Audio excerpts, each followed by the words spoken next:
whatever you hope to find. It's a pretty good use of your time. Let's learn and talk about things like squirrels and satin strings. You might think we're bananas. It's the Biggie, Kelly, and your Nana show.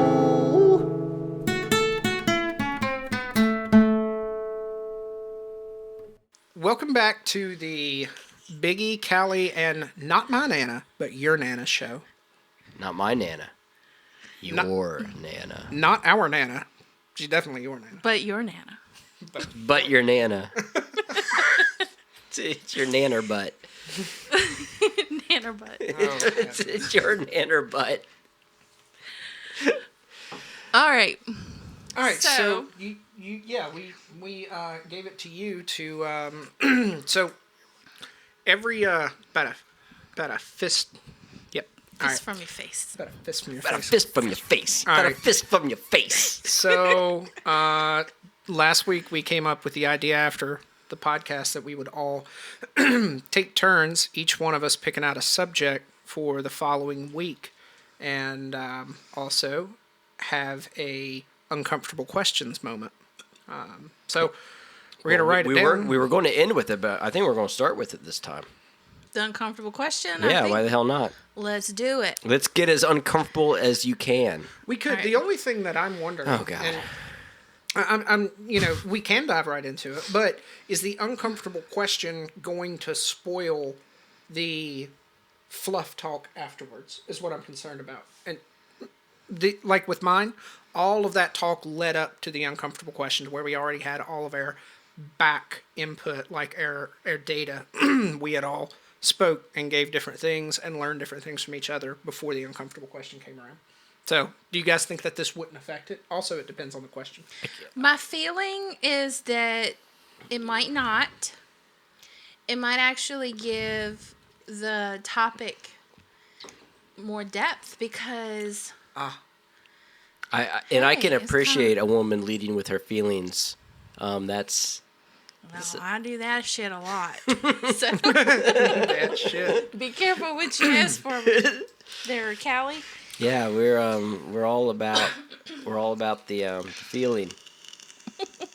Just the other day, I thought I had one. Yeah, It was actually indigestion. I remember when I had one. It was the late 90s. I didn't deal with it well. So we're going to talk about fat people tonight. Oh, those terrible, terrible people. Yeah, Those let's talk terrible about them. people. All right. Morally reprehensible. Yeah, we're going to talk about It's like Jabba the Hutt just fat shaming dropping Twinkies in. in our culture Fat shaming. or reverse fat shaming. Because that shit makes sense. What is reverse fat shaming? I didn't know what else to say it. How else to say it? Oh, this is because your theory then. We've got people that are shaming people for trying to lose weight. Shaming people for being thin. No, shaming fat people for trying to Oh, yeah, lose okay. weight. Yeah, shaming them for trying to do something to change their life. Yeah, and their health. Yeah. Okay. So let's talk- reverse fat shaming. For giving in to the fat shaming culture. or I guess it would be Yeah. like diet shaming.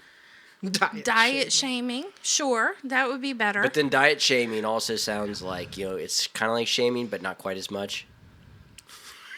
It's like shaming light. light shaming. Lightly shaming. So what do we think about fat You're just people? kind of a bad person. I mean, sometimes, not all the time. Let's start with that. What do we think about fat folks? Let's get real. I can start off with this. So, should I save the story? No, I'm going to Should we start with a trigger warning? Yeah. I guess we should have said that before we just started off with, what do you think of fat people? Yeah. Well, let me add, audience, that I am not a thin woman. So if I can handle it, you can. If I can handle it, you can. Words of Same. wisdom from Nana. So, a long, not a long time ago. Well, it wasn't that long. It was several years ago. I was a a counselor at a institution, and while I was there, I was giving a class on substance abuse. And what's funny is because I learned more, of course, I had a bunch of inmates in there, so they weren't paying attention anyway. I learned more in most of those classes than any of them did, especially this class. While I was teaching it, it was a substance abuse thing, and I was sitting there thinking to myself that me or other people that aren't using drugs, aren't strung out on drugs, I guess you could say, because everybody uses drugs, but we're not strung out on drugs. And I thought to myself, well, I need to talk to these people like they're children, or they are a step down from where I'm at because they were severe drug addicts. Mm-hmm. And the thing is, it's not me beating up on drug addicts or anything. Everybody's got their own vices, but on average, the drug addicts are not going to have as good of a job and not going to have as clear mental focus, not be as intellectual, etc. So I was kind of looking down on them, and I caught myself doing that. And I said, is it for all of those reasons, or is it because they're drug addicts? And, you know, I was having this, like, mental thing with myself. And I was sitting there talking about all of the different things that drug addicts do, and I started putting myself in there, and before I knew it, I recognized that my addiction to tasty food and sugar and those types of things were the exact same thing at the end of the day. Yeah, it was just dopamine being released in your brain. Yeah, exactly. And that's actually where I was talking, was the scientific. And like I was talking about dopamine being released. And when I said that, I was like, kind of like when you eat sugar.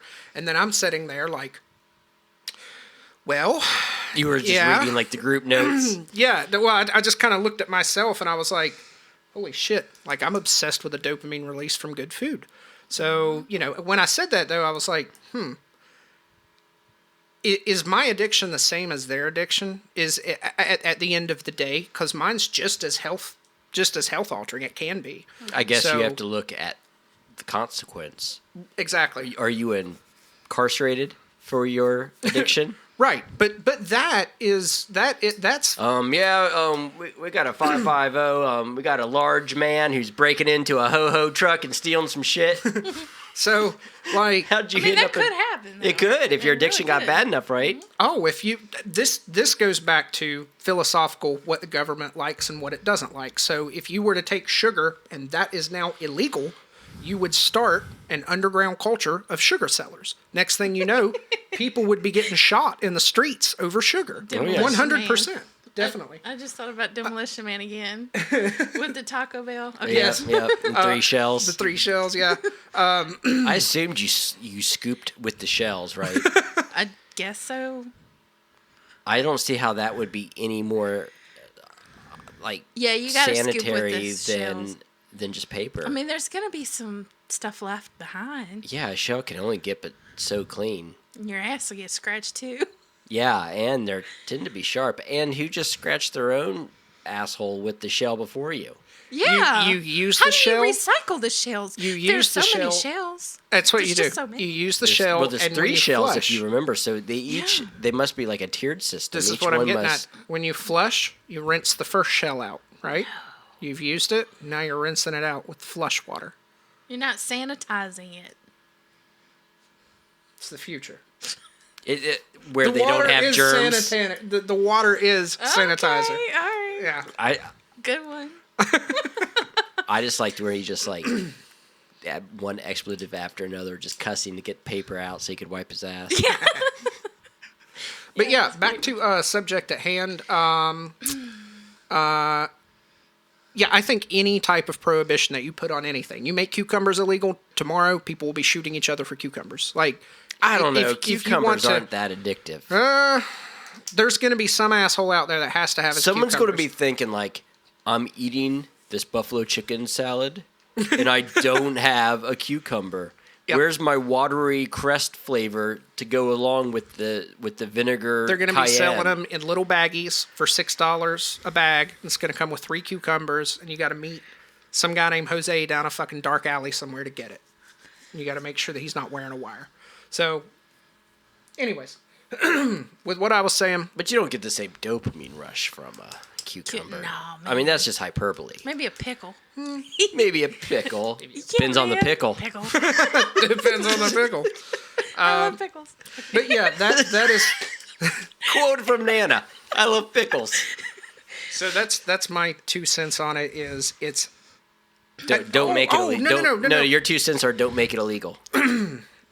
no that's important. Food? That is important. Don't make fat illegal. Yeah, I mean fat. that's important because at what point are we going to make everything that just somebody Well, upstairs it'll decided? become illegal if, in a certain way, when you look at healthcare, if it becomes completely universal. Yeah. In like Japan, where they limit your weight, or you can be denied healthcare. Yeah, Well, and that's a part of this discussion too. Is people who are getting COVID Yeah. beds, so to speak. Yeah, there's only like 1% of the 1% that are actually healthy and dying. yeah. yeah. 99% of the people dying have a pre-existing condition that is most of the time weight-related. Yes, Diabetes and people are pissed. like high cholesterol, Some people diabetes. are pissed about that. But okay, yeah. Back to what we were saying. Where does So you're Overall. looking at eating as an addiction. That's what you're saying. That's your point, right? Yeah, it is definitely my But point, not all people that are fat have an eating addiction, no? right? I mean, I don't know, cause I You guys are thinking about it. So No. maybe I'm sitting here. I'm trying to remember what I went over in that counseling class. So you guys go for a second. I had it just a second ago, but somebody said something. Okay, and it jogged sorry. my- No, Okay. you guys are good. so I can tell you my experience. So I do think I don't know that I can speak for everybody that it's an addiction, but for me it is. I have kicked booze, I've kicked benzos, and when I was in my early 20s, I kicked opiates. So probably food is the first addiction, though. That goes Were way you back always when. bigger? Oh well, I've gone up and down because it's a thing, isn't it? You don't want to be fat, right? So I've gone Well, through. so that's the question of the day. Right. With the fat shaming, people don't support. That's kind of we talk about reverse fat shaming. People don't support the celebrities who are losing weight. And my feeling is people don't understand it. And I think it's purely like addiction. With addicts, they don't want you to get clean because it reminds you that you're not. Yeah. And so people that are overweight and struggling with their weight, they don't want to see Adele lose weight because then it makes them feel bad about their own weight. Well, then those When they can folks, see That's a good point. When they can see a public figure out there who's big also, they say, see, it's a big girl. You're just like It's me. being It's normal. normalized. It's normal. And We do an that's- awful lot of normalizing bad behavior. yeah, and well, being overweight is so acceptable to normalize, right? Because 49% of our country is already fat. Yeah, you don't see that many fat people in Japan. And then I don't know that there's a more accepted form of ridicule, like socially, than making fun of fat people. Now, I can't imagine today. See, this is one thing that bothers me. You've got a culture of a whole lot of people fat shaming people, yet, like you were saying the other day, when the girl sees a poster, the same girl that says you shouldn't fat shame people is also the same girl that every single time is going to pick the fireman over the fat guy. or the one who says, I won't date a guy over Sure. or under 6 foot. Right. You- It's Yeah, she's like should- 5'1", as wide as she is tall, and she's like, I'm not dating a guy. That might be why, because she got him. Big man got to handle a big girl. Come on. Gotta at least have the muscles I'm to pick sorry. me up.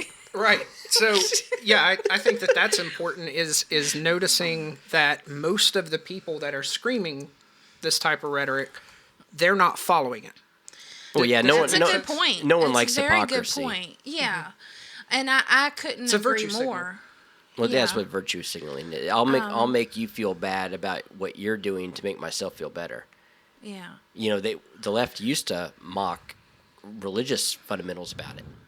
Now they are the fundamentalists. But we've got a real issue though with people being ridiculed for superficial reasons, and it's just not just limited to being overweight. Well, the thing is with Well, like kids, I'm thinking kids. Kids will destroy you for anything. They will Oh, find yeah. something.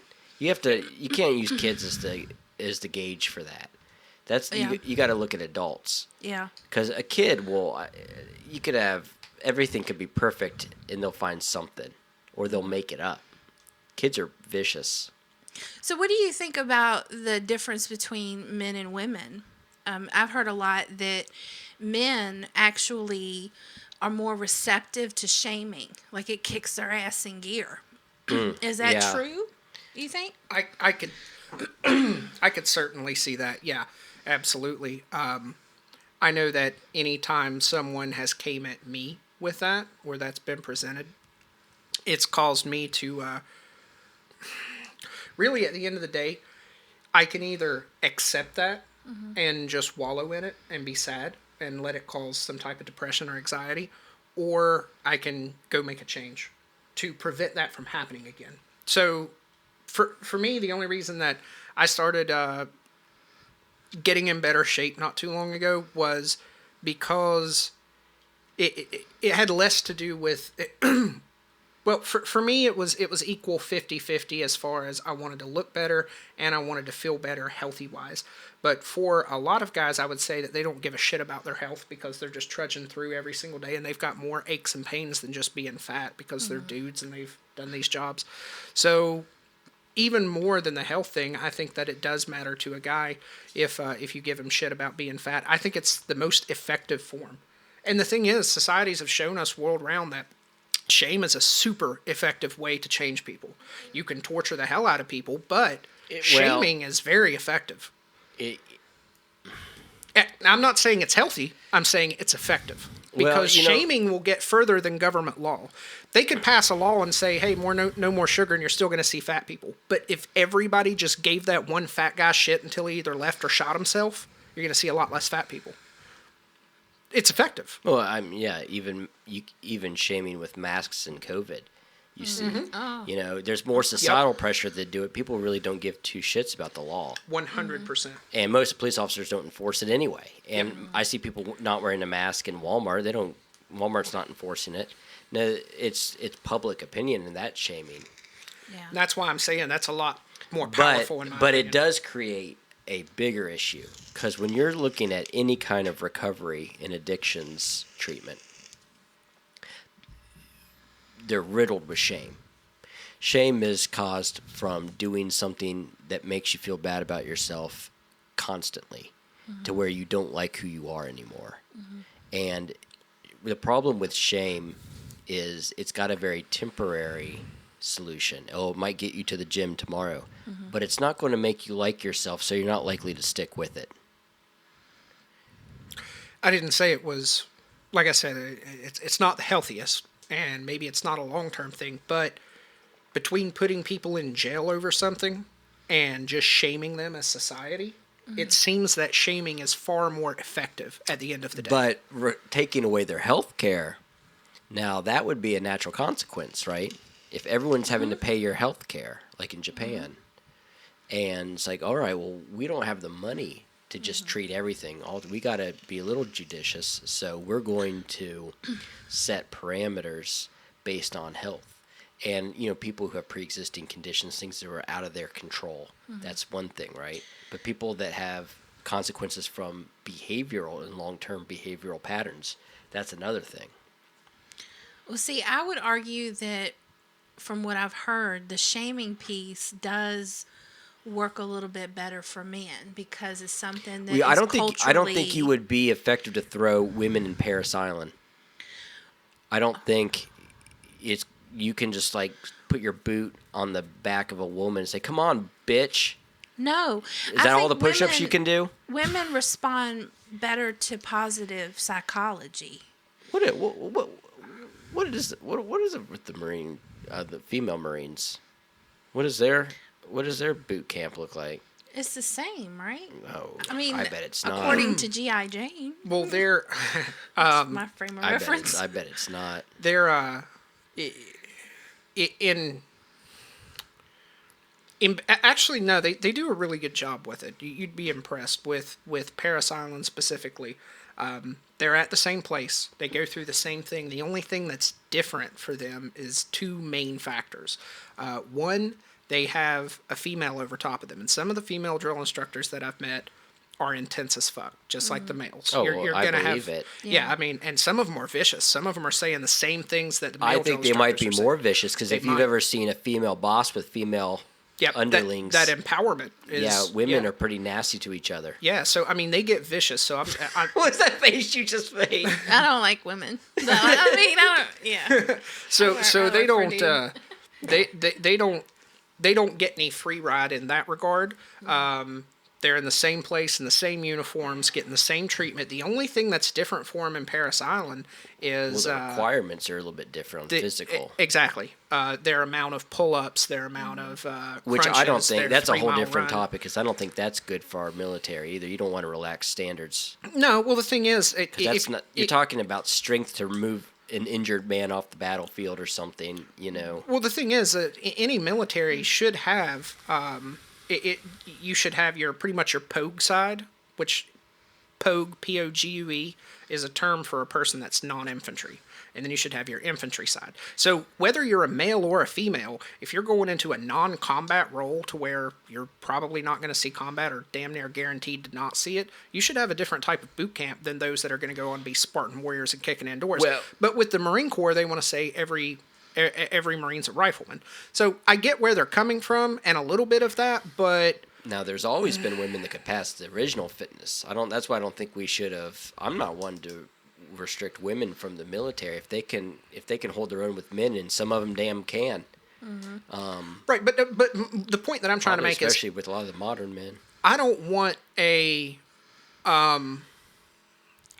woman to feel like she shouldn't be able to be in the military because the physical requirements are too much for her. I think that there should be a place somewhere in the military for people that aren't able to beat those physical requirements, and it be a non-combat role. Yeah, but so know- there's no reason to deny her And not being a every paralegal. woman and not every female is trying to do what men do either. And You know, that I feel that you know, you have a small percentage of something that just gets blown up on the media, but most people want to just serve.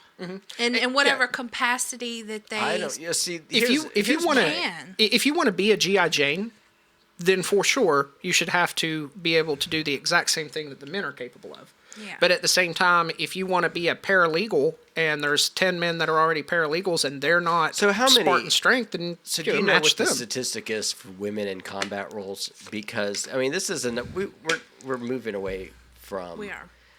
from the fat shaming into problems with equilibrium and gender roles because it's mostly men dying in combat. The vast majority, almost all. Probably like 99.9%. Right. Yeah. And so, you know, I do take issue with that because when you join the military, you always, even in times of peace, you never know how long that peace is going to last. When you join the military, you're expected to be a warrior. Yeah. You know, maybe medic be different, but even look at Vietnam. I mean, medics were getting shot at all No, day. medic's still a combat role because you're in the middle of it. You're in the middle of it, until we get robots to do it. We are Right. still sending men out there with a stretcher getting shot at. Yeah, what I'm referring to is like a mechanic or a paralegal. The chances of you running into combat on one of those two things in like a forward operating basis, it's possible, but it's slim. So there should be some standards. You should be able to load your rifle. You should be able to do this and do that. For you to carry 400 pounds for 26 miles through the snow, I don't really think that that's necessary if you were just fixing gear or writing a I general guess what paper. I'm getting at is my concern is, and this probably sounds whiny as hell, about fairness. You know, why should all these non-combatant roles go to women while men are out there bleeding on the battlefield? Oh, they certainly shouldn't. So for that one man, so for example, getting back to kind of societal shaming, for men, if they were going to join the military, for the most part, they're going to shoot for some type of combat role. That's what they would prefer. Because when you get out of the military, you don't want everybody to say, hey, did you enjoy your 4 years of writing letters for the general's wife? Like, well, Yeah. that doesn't sound very appealing. So most men are going to join that combat role, and very few of them are going to go be clerks and shit. For women, it's the exact same thing, but opposite. Just they are going to mostly fill those clerk positions, and the occasional Demi Moores that want to be G.I. Jane are going to be there. So it's going to be your 90 and 10%, just like it is in every other variable when you look at gender. Yeah. Well, Well, I all these mean- lethal positions are manned by men. Well, we're saying like clerks and paralegals and shit, but let's not forget the nurses. I mean, you have to have a fucking strong stomach to do that. Oh yeah, I mean when you get a guy who's got shrapnel in his belly and there's blood squirting out, And save his life. What?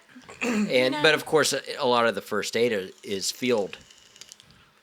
Oh yeah, they're not easy jobs. I mean, even being that mechanic is going to be, you're still going to be working fucking 16 hours in the sun. No, I Yeah, mean- I agree with that. My Yeah. grandfather- So I mean, it's not to say these jobs aren't easy.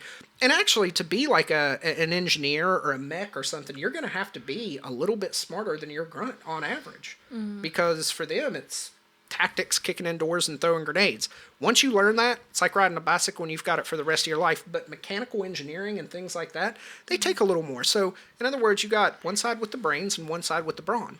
But I guess again, when I'm going back to with fairness, you have all the women flexing the muscle. You know, say I was in the military. I was doing. It's like, well, you were writing letters for the general's wife. Yeah. You know, it's not the same as bleeding on the battlefield, man. Yeah, and there's a handful of women. There's or, women who do. They do that. They're Yeah, like, I and- was in the military, and you're like, you were. That's not unfactual, but it's not the same. Yeah, it's true. It's kind of like my grandfather. When fixed somebody tells airplanes. me, like for me, when somebody tells me they were in the military, all I assume is that you signed up for the 4 years, and I appreciate your service regardless of what it was.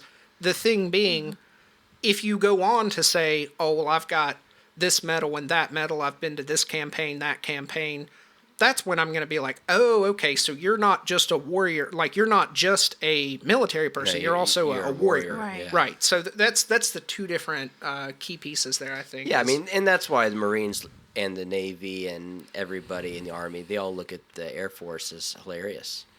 yeah, for the most part, they've got their like Delta or whatever they're called. Yeah, so, I they mean, got Space Force. Yeah, well, everybody's got a handful of elite people, and for like the Navy, it's for the Navy, it's the SEALs. Well, for technically, for the it's- Army, it's the Rangers. For the Air Force, I believe they're called Delta, and for the Marine Corps, it's called MARSOC. So everybody that talks the Navy and talks about, oh, the SEALs are the baddest force, well, they're just that branch's baddest force. And granted, they get a lot done, but if you were to put SEALs against MARSOC, I think people would be really surprised. It's just you don't hear about MARSOC very often. and I mean, you could even argue that the Marines themselves are the special forces of the Navy.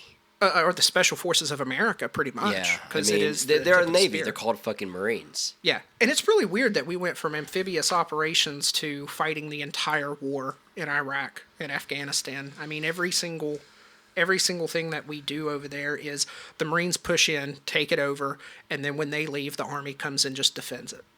That's how it's been for 20 Now, years. now So- you know, you look at Navy. Navy has had some pretty fucking brutal battles in our history. We've just been taking it easy lately because no one's got a Navy until recently, right? Yeah, that's true. China is building. I think they're up to 6 carriers now.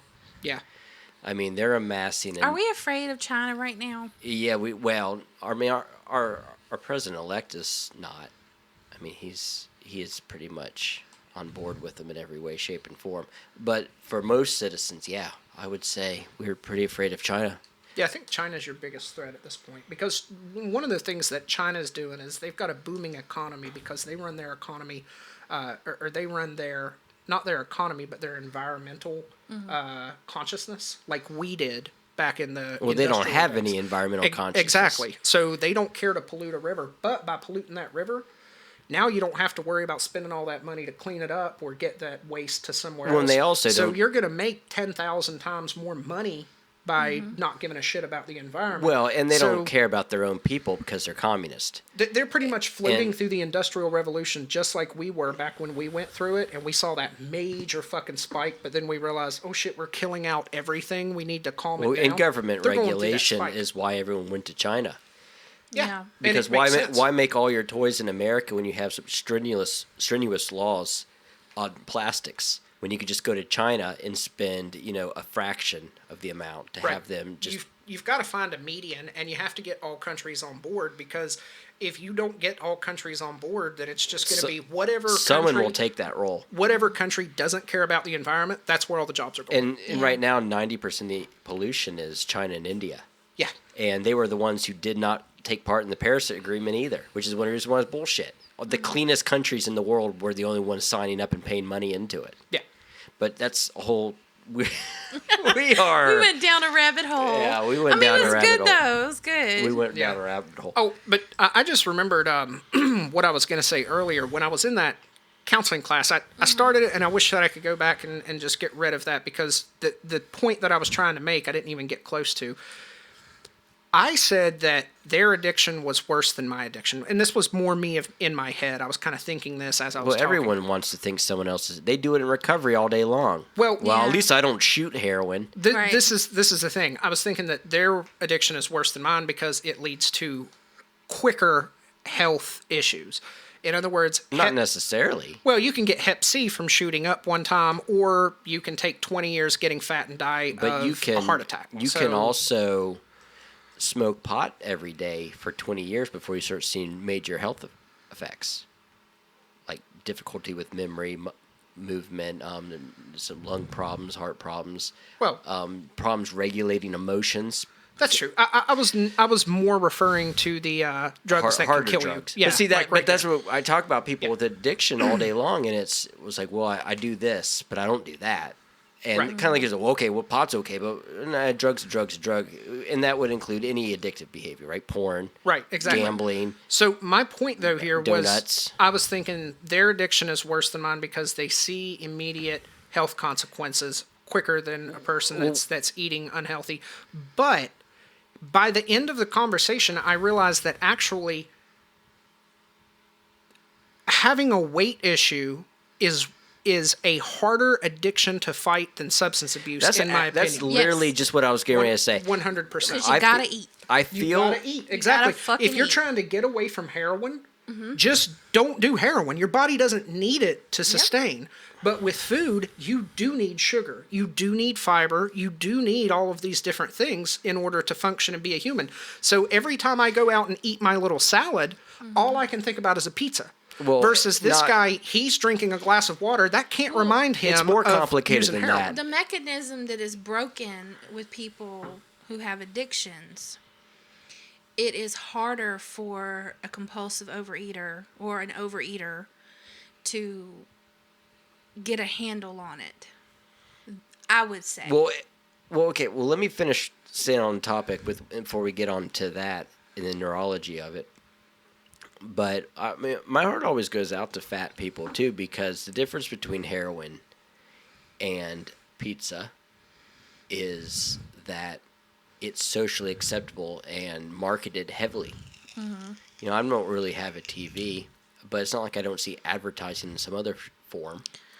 And so we push the most amazing, tasting, unhealthy crap on everybody all day long.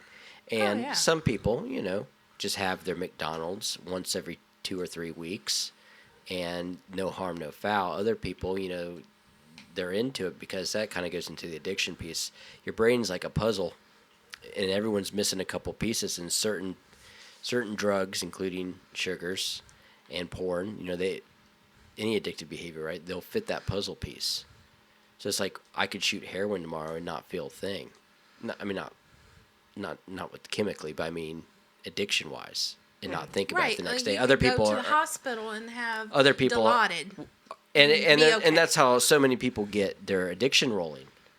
Is they break a bone, they get on Dilaudid, or Roxy or oxycodone or something, and next thing you know, it's triggering that part of their brain because there is a genetic component to it also. Yeah, and I think that it's important to recognize that It's not completely behavioral; it's genetic.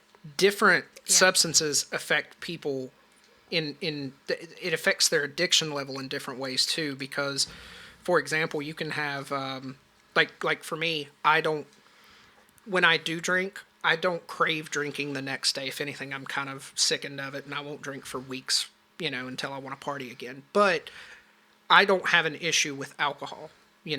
I don't ever crave alcohol at all, period. If I could find something to give me the exact same Can feeling, you I have would a take that. problem? This is it reminds me of one of my groups.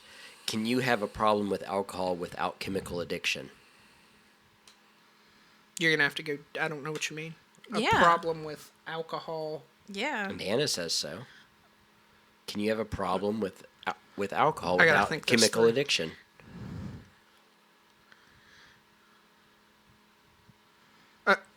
Describe to me why you say yes. All right, and that might I'm help thinking me. of chemical. I'm thinking of like literally something else, but maybe I'm not hearing what you're saying right. Yeah, I agree with you. Okay, because yeah. but so all we I'm- heard was yes. So go in a little bit of depth because I Yeah, don't. what are you thinking?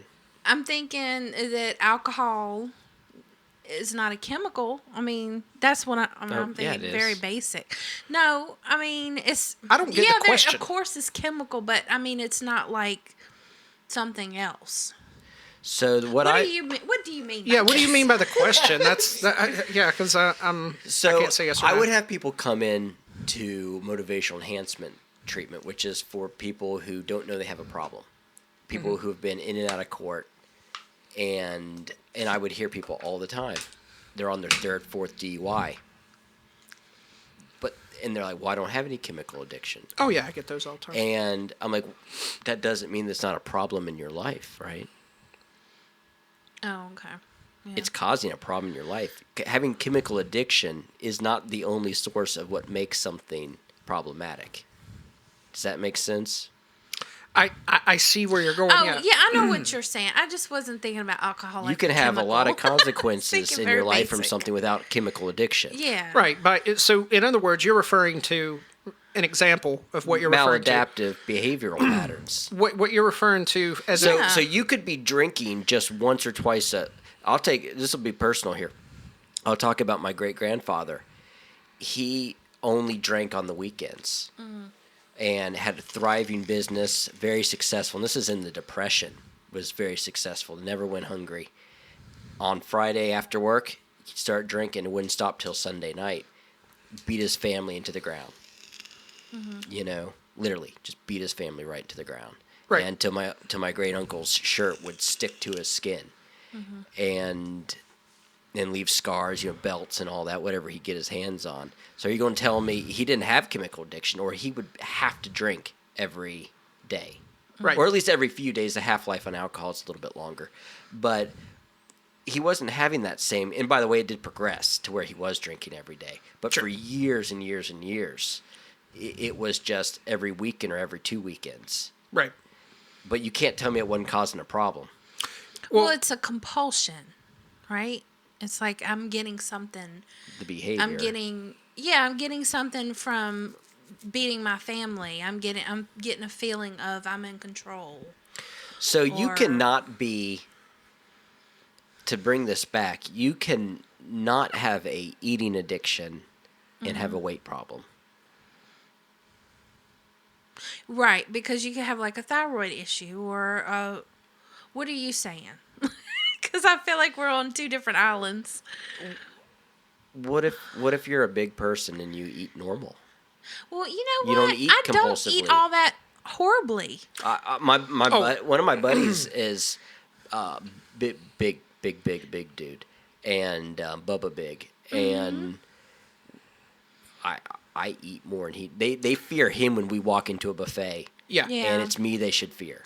Yeah. 100%. I see that. Yeah. I see that very, very commonly. I see a ton of overweight people that have small portions and eat normal, and Yeah. then small people that are just tearing it up, and it all has to do with metabolism. Now- It's a natural genetic Now thing. you can fuck your metabolism, Yeah, I think through that's years of Yeah. poor dieting, by the way. Yeah. Poor dieting and fluctuating eating patterns. But you can recover that. And I've recently, like a couple of months ago, I recovered that to where my old, what is the word? Burning, where you're burning through your shit.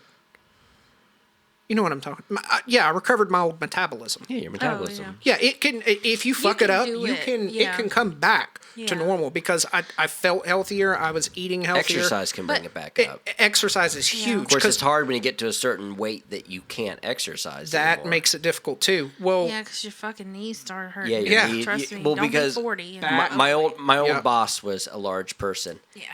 And in a wheelchair, actually, because they were so large.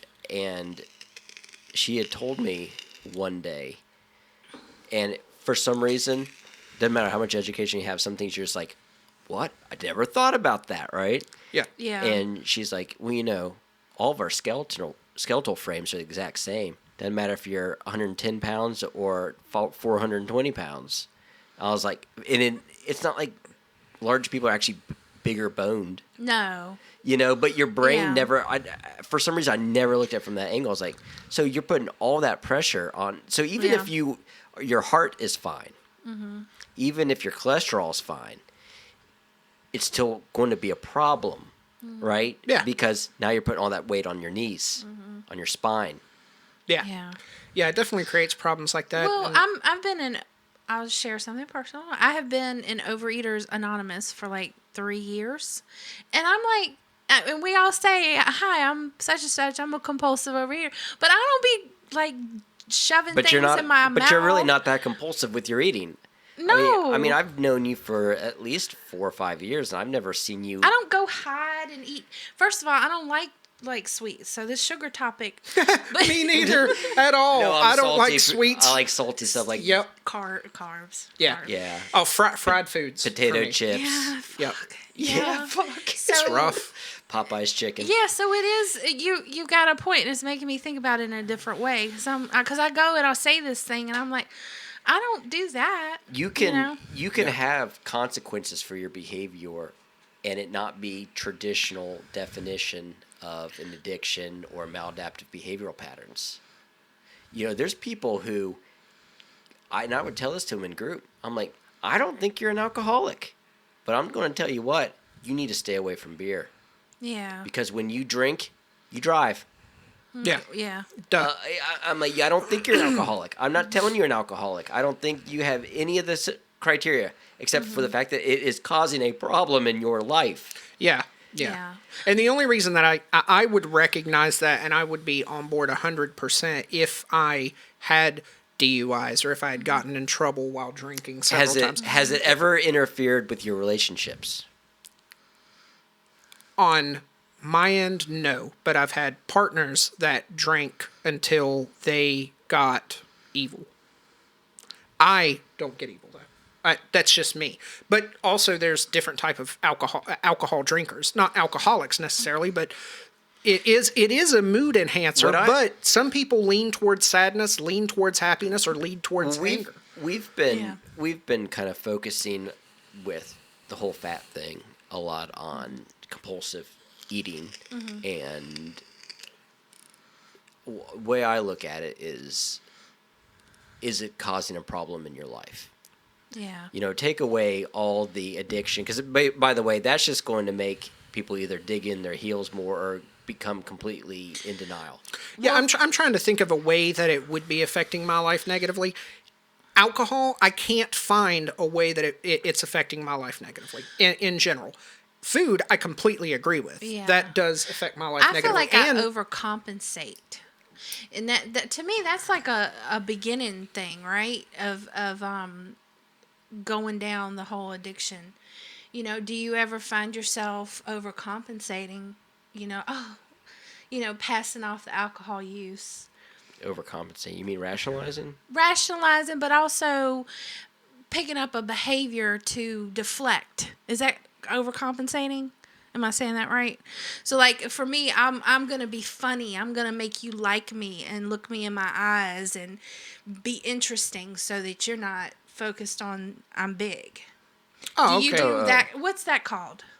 No, I think Brainiac. I think that's overcompensating certain traits Yeah. So is it to hide something any that- traits because you're trying to diminish any traits that you find to be less. Yeah, that's why I appealing. like eye contact so much, because I'm like, okay, you see me, you see who I am, not, But so I guess the way I'm trying to translate that over is, do you ever do anything like that with the alcohol? It's so funny that you would mention that because I was, Well, that's kind of the joke with the big funny guys like Chris Farley and Belushi, right? yeah. I know I'm not Brad Pitt, but I'll be the Yeah. life of the party.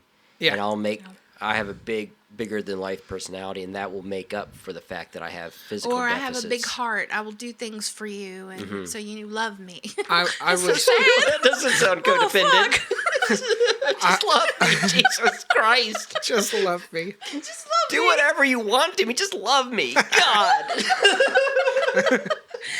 Oh, shit. I was, Shit.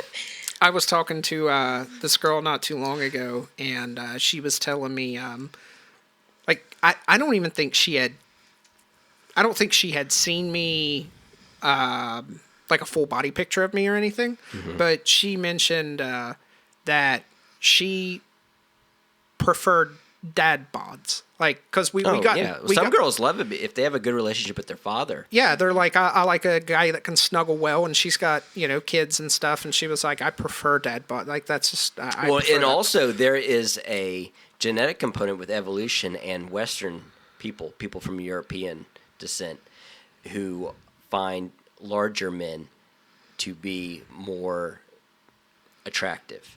That thin six-pack, heavy muscles, that's actually more on the evolutionary path, African trajectory, Right. where you want that bushman who is super fast, super strong. Yeah. But in colder climates in Europe, you Yeah, want buddy. that big burly dude. Yeah. And they provide better in that environment. Right. So actually the modern craze for thin men is actually fairly new as well. Yeah, I could definitely see that, and that kind of goes back to, it's kind of odd that currently you've got your But that's a double standard there, isn't it? But it's evolution. Evolution doesn't care about standards that we have in society. and it's just wild how back in the day a thin person that was extremely lean was the poor person, and the fat person Well, that's just was 'cause they had rich. better diet. Yeah. Right, but now it's exact opposite because your poor people are being fed, but they're also eating trash because they don't have the money to buy expensive food or the education to realize that they need to work out and stay I will better. find issue with that because that one of my peeves is when people say, "Oh, well, they don't have access to healthy food." I'm like, no. Healthy food is actually cheaper. Not that organic, fruity shit where you pay $8 for an orange. You're talking about just salad. I'm talking about actually just eating healthy food. You get a Yeah. huge bag of frozen vegetables. Right. It's $1. not necessarily that. It's convenience and education. No, Well, yeah. They eat, a combo at McDonald's is like $8. You can make a healthy meal that feeds a family of 4 for $5, cheaper than one combo at McDonald's right now. Right. So I can hate speak to that a little bit. I mean, I grew up poor. convenient. I had I Convenience grew up and with a single education. mom, and I think that's where I learned unhealthy eating habits. Is that was the treat, Well, it's is to go get a pizza. It's a coping skill. When you don't got a lot of money, what two things are reasonably cheap? Food. And sex. Yeah.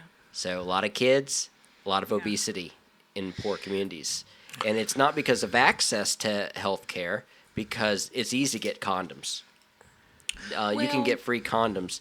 You can get cheap food. It's because that is their coping skill culturally. And I'm with Biggie on convenience too. Well, convenience is especially when always- you've got your a single mom trying to feed her Of course. kid, or nowadays, it's not even like a single mom latchkey poor me shit, right? You've got people who are working a couple of jobs, don't even freaking have health care because thanks Obama. Because their employer can't give them or the health care. So now they've got these 2 or 3 part-time jobs. Don't let me get on a tangent, but So yeah, I agree with the convenience of it, but I also Conveniences. agree with what you're saying is that you can find something healthy if you do When it with intention. when I was Yeah. in between jobs and in school, Mm-hmm. I was living in like the projects in a 1-bedroom apartment without heating or air, and I was not living on ramen because ramen's unhealthy as hell. Yeah, It's like it fried is. noodles and salt Yeah, and whatever other chemicals they use to fry that shit, and it's like precancerous in some of those ramen packs. I forget what that chemical is that they use, like BTU or something.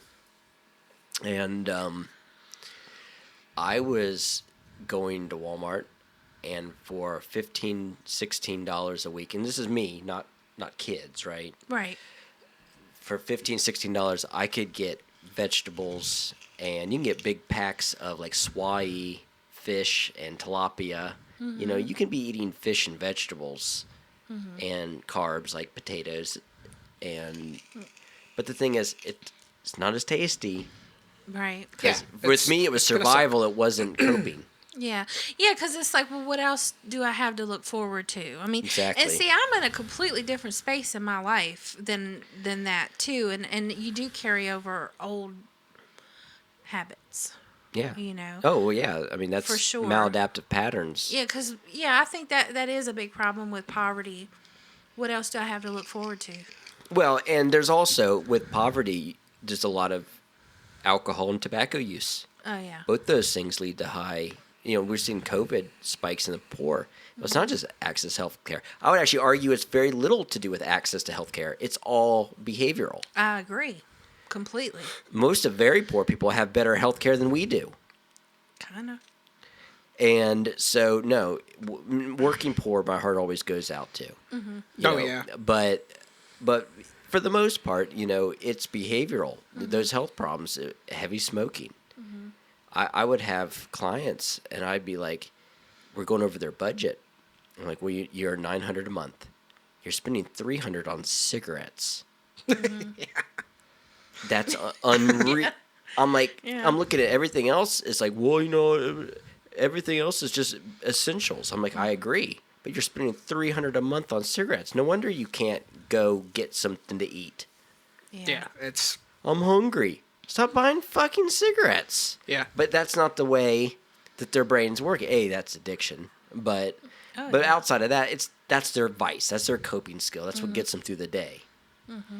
And so what we have in this age of anxiety, that's why we have so many obese people. Because that is the most socially, not only is that socially acceptable, it is a blast to do with people. Yeah. How many times you go hang out with people, it's like, hey, let's get something to eat. Yeah. Well, our former boss, that's That's the way she showed affection. Yeah. She'd buy food for everyone. And everybody had get-togethers, and I loved it, and I missed it so much. I mean, But it not wasn't the healthy. not the eating part, but the being with everybody. I mean, that's one thing she did right. In So my, even if no one is pressuring you, because I don't think anyone was pressuring anyone to not eat there. no, That you had just pressure of, it'd be like hanging out at a bar as a recovering alcoholic, yeah, right? Yeah. You can eat well on your own. You can Yeah. regulate your own food. But if you're at a party where everybody, or when people keep bringing cakes and shit at Christmas to the office, people keep bringing donuts. I can't eat donuts. You know, I don't have a weight problem.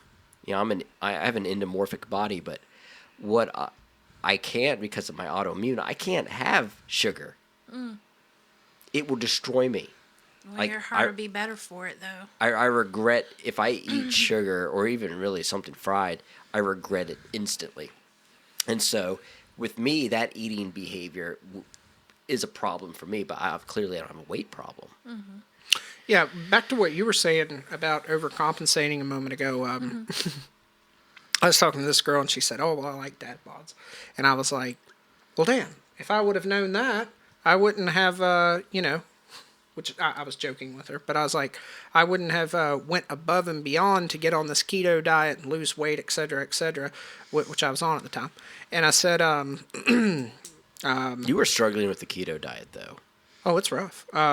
But I also lost You were 30 having pounds in 3 months.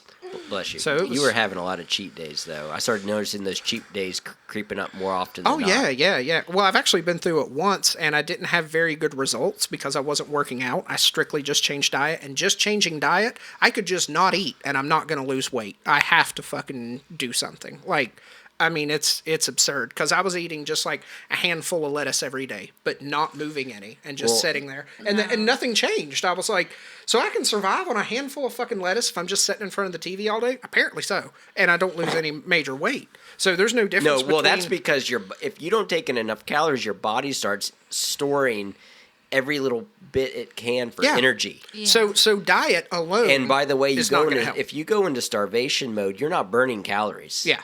So that's what I figured out. The next time That's that I why tried keto, you're always better to just eat better and don't eat little. Just reduce. Yeah, I'm sorry, go reduce ahead. portions. No, Yeah. you're right. the next time that I tried keto though, I lost a shit ton of weight because I was working out like a madman every day. Were and you eating better? I was still eating lettuce and bullshit, just the healthy stuff. Oh, but not just lettuce. How many calories were you? No, I taking in? was eating. I'm saying bullshit as in it's fucking disgusting and it's not good. See, with my liver stuff, when I cut. This was hard as hell, by the way. I cut all salt, all fat, and all sugar 50%. You might think, oh, well, that's easy to do. I mean, 50% of your daily recommended. People say, oh, that's easy to do. No, it isn't. Just try. Because 2 tablespoons of like some Campbell's tomato soup is like 200% of your sodium. Yeah. So I had to make everything from scratch. And I did, by the way, I habituated to it. And if I have some sugar now, I feel like vomiting. Like, I don't put sugar in my tea. I never do. I'm not going to profane my tea with sugar. But, sorry, I'm just saying green tea with sugar. Well, I makes me will say gag. you look healthy. I have seen you look like you were struggling in the past sometimes, like Low end but or you- high end? low. No, well, that's probably... You're like your cheeks sunken in. I'm like, I'm worried about you, buddy. Oh, well, that's probably had nothing to do with my eating. I don't have any control over that. So- well, you look healthy. Yeah, I was malnourished outside of just because I wasn't taking in nutrients because of my autoimmune. Yeah, I didn't have any control over that. I was eating just fine. With the overcompensating, the girl, she said, she said, "Oh, I like dad bods," and I joked, "Well, I should have, rather than doing this diet, I should have been more comfortable and blah blah blah, and I should have never went on this diet if I knew that." Just joking with her, and then she said, I was like, she said, "Oh no, dad bods are a thing now. They're coming back in," and I laughed about it, and I said, "Well, what I said was, and here I spent all of these years creating a great sense of humor, a great personality, financial stability, when all I thought I had to do was eat some lettuce and do some sit-ups." Nope. And like we both laughed about it, but it Yeah. was a good point because Right. every other box I've checked majorly, but I totally ignore this other box because I really enjoy tasty food, and I also enjoy not running 7 miles a day. So, here's the we are. here's the thing. Why is that coming into trend all of a sudden? Is that true that I don't women believe are that- starting to like dad bods more? I don't believe that. You think she was lying? I think that most of them are. I just have a feeling. I'm don't. like, I don't. I I don't think it because is a I see some trend. gorgeous women with some guys that have total dad bods and like the white gym shoes with green grass I stains. think it's in alignment with the. I think it's The evolution. whole. You think it's evolution? I think it's evolution. we Well- were just talking about European people have a natural attraction to slightly larger people. For don't one know. thing, with women, guys don't typically like women that are stick thin. No, they don't. Guys are true. attracted to more curvy features and hips because that's Yeah. a birthing. You're less likely to die in birthing with a wide pelvis. Yep. Yep. And yeah, I know what you mean. I do. I don't. She might have been being shit, but she might not have been. Right. I think is kind of in alignment with what we're seeing with the whole fat shame or don't fat shame. There's an acceptance. Well, I think that's coming from extreme people too. Oh, well, I think I don't have anything wrong with accepting people for who they are. Where I take issue is when you try to make something that's not okay. Mm-hmm. So if there's some positive spinoff where people can just be who they are without feeling like they have to have a fucking six pack or fake boobs or whatever, then that's beautiful. I think you can. The funny thing is, I think you're both right. I think you can publicly coerce people. You're talking about you were talking about, right? Publicly coerce people. Yeah. Don't make laws. Just publicly coerce people. I think you can do that in a way that's not shaming. Yeah. You know, that one fat dude in Japan. Unless you're a sumo wrestler, right? Are you referring to what they did with cigarettes? Because that was a really effective way that they handled and cut down the cigarette smokers by like 90%. I mean, it was huge over the course of just 20, 30 years. They practically got rid of the vast majority of smokers. Outside of like poor people. Yeah, exactly. But anybody with any education or sense of this is the thing. It's not just education. Well, it was the people that actually care about what other people think about. Yeah, well, them. that's human beings. We're social creatures, and the herd mentality is real. But when you're super poor, a lot of times you don't give a shit about your appearance Well, to it's the outside also world. And if you're everybody around you smoking. So. If you're super, yeah, well, I was gonna say, if you're in the trailer park and everyone else around you smoking Newports, then there's no social pressure to stop. But if you're me and nobody at work smokes, then you're less likely to continue smoking because they've made it inconvenient for you. So with, for example, drugs or sugar or any of these things that we they're doing are considering they're putting doing a it with prohibition on. guns. Let's not put a prohibition on it. Let's just make it so terribly inconvenient and societally nasty. Yeah, that's what they're doing with guns. You know, they're raising prices on ammo. They are limiting places that you can shoot. They're putting all sorts of regulations on indoor ranges, on carry permits. You know, they're making it so it's difficult to do it. It's like, well, you know, because we're not going to make it illegal. We're just going to make it so difficult that people just don't want to put the effort in. Right. So I mean, if you want to do anything, I would err on the side of not making law and not making a prohibition of something. Yeah, but I mean that's also your approach to everything. But yeah, it really is. But I mean, I don't argue that in most ways. But I think you can actually put plenty of pressure, societal pressure, on people to be thin. I don't think without shaming. I think normalizing it is stupid. See, this is what I say about all behavior that's maladaptive that we try to normalize, and it's a lot. I think my profession is completely fucked. And we try to normalize every shitty behavior because we think if we can normalize it, then you'll feel better and your depression will go away. So here's the problem with that. What a cheap fix. Yeah, what a cheap fix, and it's not effective. That's why trans suicides are so high. Yeah. 12 times higher suicide rates than general population transgender. And it ain't because people give a shit. Most people have a do you mentality. Yeah. No, the suicide rate is because everyone's telling them they're normal and some reason they know they're not.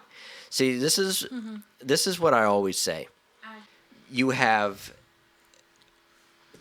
4 fingers and a thumb. Someone comes into you and they have 5 fingers and a thumb. You can tell them that's normal all day long, but all they have to do is look around and see everyone else has 4 fingers and a thumb. That's not normal. And so you just telling them it's normal isn't giving them any mental health improvement because they know on a fundamental level by looking with their own eyes that that's just not true.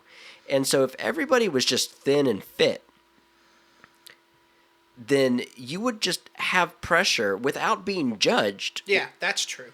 To fit in and to just be thin and fit. And, you know, it's not like, you know, you're like social credit score, like in that Black Mirror episode or China. And, you know, but like Japan, there is a consequence, a legal, I mean, I guess that's kind of a legal consequence. It's, where you can have your health care. The business is allowed to take health care from you if you meet certain health standards or don't meet certain health standards.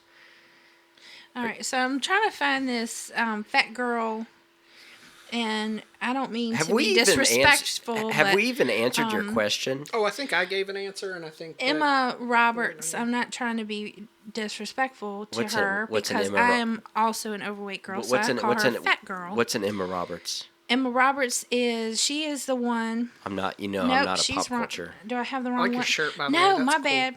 Tess Holiday. Sorry, Emma Roberts. Tess Holiday. I do know Tess Holiday. She's the one who was on Rolling Stone.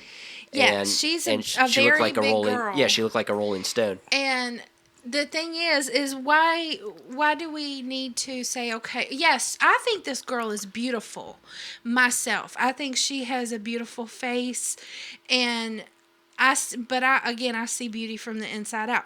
But so yes, I can say she's beautiful. You can look at her is face. She healthy? You can look at No. her face and say she might be pretty. Like if I just cut her head off and put her on my mantle, like I could look at that and be until they arrest me. I could, I'm a Celt, right? Just put everyone's fucking head on a mantle. Pikes. And no, Celts put them on their mantle. Oh, and classy. yeah, well, they're Celts or their doorway, just so they could kind of like a little stalkers. But anyway, she absolutely repulses me physically. Physically? Yeah, like I'd probably gag. Well, it's a lot. Like, It's if a I lot. was, It's a lot to deal with. literally and figuratively. Yeah. And I don't. There's no part about that because to me, when I see her picture trying to look seductive and all that, and I don't mean any offense, but I find it fake as fuck.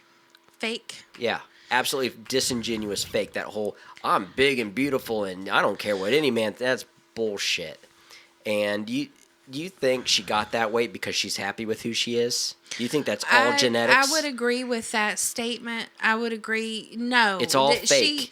If anybody has fostered she's leading that, little girls down a primrose path. Yeah, if anybody has raised her up to believe that it's okay, it's 'cause I don't know how old that woman is, but she's lying to herself. She's been enabled in her life in some way. And that's what that's what they're doing to her by putting her on Cosmopolitan. Yeah, they're enabling Like Honey it. Boo Boo's mama? But as far She lost as a lot of weight, by the way. as far as She lost a ton of weight. beauty, I'm gonna say yes. I think that woman is pretty, and I'm not gonna shame her. I don't know who she is as a person. But you don't even have to be a.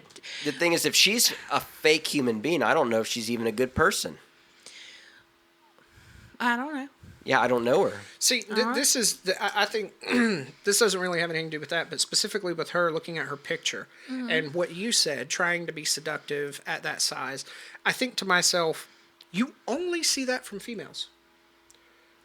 What do you mean? Well, yeah, you don't see guys like a giant fat guy yeah. in a magazine holding a fire axe. Yeah. Well, do you see what I'm saying? Well, you do, but it's humor. What is that? It's humor Yeah, based. it's She's not doing it humorous for humor. for Right, she's a doing guy it to to be do it. sexy, but That's for like- a guy to do it and try to be sexy. No, they made when a he joke has the about dad that. bod. You guys saw the old SNL with Chris Farley and Patrick Swayze on the Yeah. Chippendales. That was great. Chippendales, You know, yeah, it was cool. so we do it for humor. Right. But why is it that we do it for humor and it's socially acceptable for us to do it for humor, but if a woman did that for humor... Because we're not marginalized. And also flip-flop that.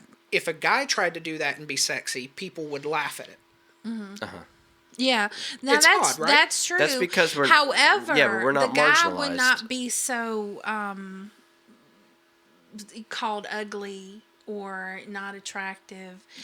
I mean, because it is more acceptable for guys to be fat. It's funny. It's not sexy. So I agree with what you're saying. Right. People will definitely say I'm not attracted to that. Well, yeah, probably. But I think women do have a harder time with that. I'm not going to argue that. Yeah, I think that's There- real, and there's- I'm all for loving yourself, loving who you It's are, kinda like- because you cannot change yourself if you don't love Well, yourself. yeah, you're not going to if your weight is caused from what is the source of your weight, right? If it's caused from compulsive eating or some kind of eating disorder, then shame isn't going to help because if you hate yourself, your relapse is just right down the road. Yeah. and you're just going to go back. Any change you do is going to be completely temporary, because when you're talking about any addictions recovery, if you don't love yourself, you're not going to see any. You're just changing briefly for other people. Mm-hmm. The only way to maintain that change is to actually care about yourself and your own well-being. Yeah, and to be honest with yourself, and that, you know, for her, like, I don't give a crap if you think I'm pretty or you do. I know I feel like I am, and I sit in that and I live in that, because what's the fucking alternative? Me sitting around thinking I'm ugly all the time? No. However, I'm not going to parade around myself and say I'm the healthiest person in the world. Well, because you could also be encouraging girls to lie to themselves. Right. Because the problem, and I suspect with her, I don't know, but my guess would be she's being disingenuous. I was about to comment on that exact same thing. I think it's disingenuous, because I've got to think from a psychological standpoint, if I did that exact same thing, and I know I'm not a woman, so I can't say that it would be the same, but I just have a strong feeling, regardless of my gender, if I was to do that as a guy, or if I was to do that as a guy, I would feel ashamed. And I would openly talk about that on TV. Yeah, I did that, and everybody made fun of me, and I'm ashamed. Like, that's exactly. But this lady's living in the delusion. Exactly. But and by the way, she could be encouraging other girls to live in delusional worlds too. And that's just going to lead to a bunch of unhappy girls. Is it a delusion that she buys into, is the question? Oh, well, I bet she does. Well, look how she's getting rewards. She's getting millions of dollars. She's getting money. So you think that causes the delusion to and by the way, you don't think in the back of her mind she's like, she also thinks. Let me add this. She also thinks people love her and respect her for it. You think that she really believes that? But this is what Nana was talking about earlier. If she tried to lose weight, she would realize quickly people don't give a fuck about her. Right. They'd start fat loss shaming her. Yeah, that's right. Yeah, so, she's just she thinks right now image. She's got the cameras on her. She's got people are telling her she's brave. She's got people telling her she's so great. She's such a good role model. I'm putting myself in those shoes. If I was there and people were taking pictures of me and people were giving me money and saying, you look fabulous, I'd be get fatter. If people were saying that to me, there's no amount of money and no amount of likes on Instagram that would convince me that I actually look good. I would know deep down inside that is not the case. That depends on your level of delusion, right? It depends. I just can't see myself being that delusional to be convinced of that. People can convince themselves of anything. Delusion is extremely strong right now.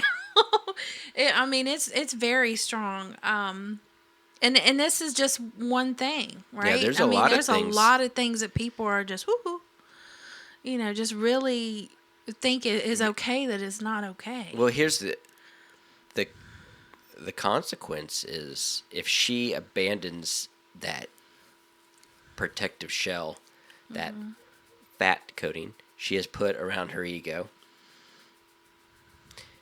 What is the consequence if she just discards that? Loses fan base, money, etc. Right. That's even a very superficial look at what by abandoning that delusion, just money. That's actually not going to change, because she's still going to have people giving her money. But if she abandons that delusion, what's going to happen to her? It depends on if she has personal value. I don't know, woman. If it's a delusion and she just abandons that, everything's going to come crashing down for her mental health. That protective shell, it's like a narcissist, right? I'm not saying she's a narcissist, but it's the same kind of deal. Their ego is protected by this massive thick shell. Mm-hmm. And once you ebb away at that and crack it, you're left with this very vulnerable person. And they will just crumble. Or have the potential, at least, to crumble. That's the problem with buying into either thing, right? Somebody who is shitting on you constantly, or somebody who is putting you up on a pedestal. It's not good to buy into either. What we should be telling little girls is you need to love you but you need to take care of your body. Yeah. Yeah, because that's a part of loving Yeah, yourself. yeah. If you love yourself, then why are you eating a box of KFC? Yeah. Let's be real. Yeah. And Well, yeah, and get down to the root of how the many? problem. We What don't is have the issue? We don't have here? any problems saying that with somebody shooting heroin. Oh well, if you really loved yourself, you wouldn't be putting heroin in it. That's We have no right. problem saying that. But when it's food, it's a whole different issue. Mm-hmm. And I think it's just us picking and choosing what we want to shame. Mm-hmm. And because the problem is, at the root of it is a fear of change. I Well- would say on my end, I would think that just thinking about myself specifically, I have never said, even when I did start seeing health consequences from weight, I never once in my life said, I'm going to lose the weight for my health or for me. It's always been, I'm going to lose the weight so that I can find somebody that I also find attractive. That's because that has been 100%. That's because across the you're board. a single man. I'm going to tell you, you might change your tune if you're married with 3 kids and those 3 kids are dependent on you working and living to Sure, survive. but at that point, That's why, yeah. That's At true. that point in my life, But I've you may- already surpassed the need to be in really good shape to get a woman. So the next need would come when it's, but I have you- to stay alive. Oh, Yeah. yeah, but you weren't there yet. Well, You that's didn't why really I have- would argue that Right. it's a spiritual issue. Addiction, I believe any addiction is a spiritual issue. Well, when you look at the Jelinek curve, the loss of spirituality is a part of addiction. You guys are looking. You guys don't know what the Jelinek curve is. No. Oh, and there you were going to do your research, right? And I accidentally pulled something out. I should have sent No, you. you're good. I should have sent you a just a snapshot of my brain, and so you could study it. Well, yeah, because for me, I have to. I'm So- not there yet, but I have to fix what this is with my spiritual deficit. Well, so I can explain the Jelinek curve. It's very easy to understand. So it was a doctor, an MD. Probably, I believe he was just like private general physician, and he based this curve on it's a backwards bell curve with a downward trajectory, and then it comes back up. And he based it on people he saw predominantly with alcoholism over the years and patterns he was seeing. And it's like using more than intended, a loss of spirituality, lack of hygiene. And then at the bottom, you have the circle of death and addiction, and then recovery if you make it there. But you can get stuck in that loop at the bottom, right? Just And die. then that's why I'm telling you, I think there's something to it, because I have not seen a whole lot of success. I've been doing this a long time. I have not seen a whole lot of success with recovery with people who maintain atheism. I just don't. And probably because they are, with atheism, you are your higher power. There's a certain degree of narcissism, and maybe not you as a human, but just the human race is your higher power, right? Humans are shit. Let's be real. So if that's your higher power, God help you. It's like people so many atheists make the state their higher power. Well, I can't tell you how What a terrible God that would much be. I have felt that same thing. Like, this is my motivation for losing weight.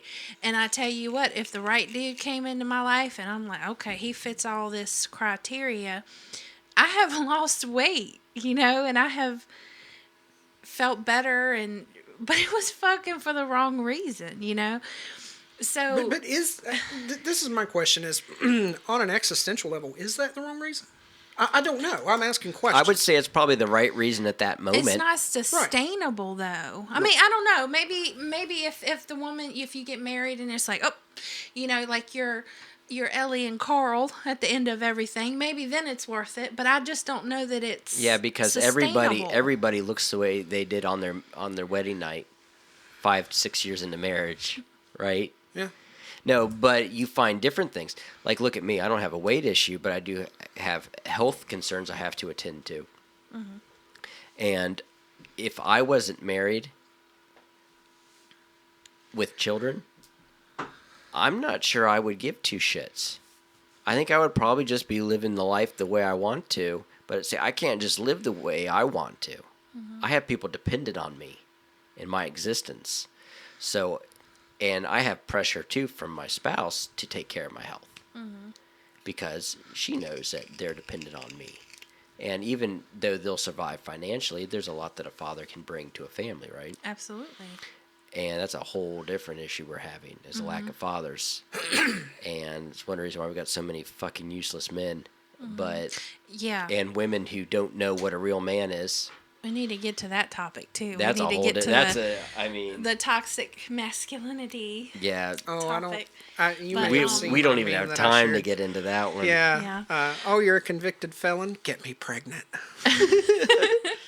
No, I mean, that was going to be one of my points is that, men raise boys to be men, and then men show little girls how to choose her man in the future. So how she wants to be treated. Biggie and I It's were so important. Biggie and I were talking about this months ago. There are things where the age of divorce and the no-fault divorce that came from the second wave of feminism was terrible for women.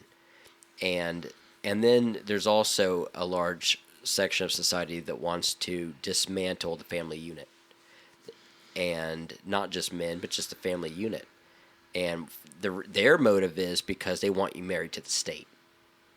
That's ultimately they want you married to the state so they can have control over you. But Is that like, what's that show? Where they're in the red and they have the babies? Damn.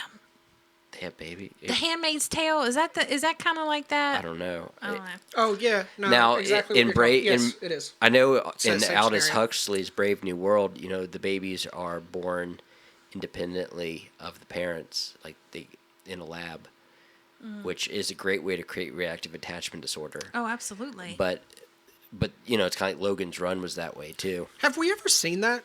Did the Nazis do any experiments like that? Because I know that they did all kinds of experiments.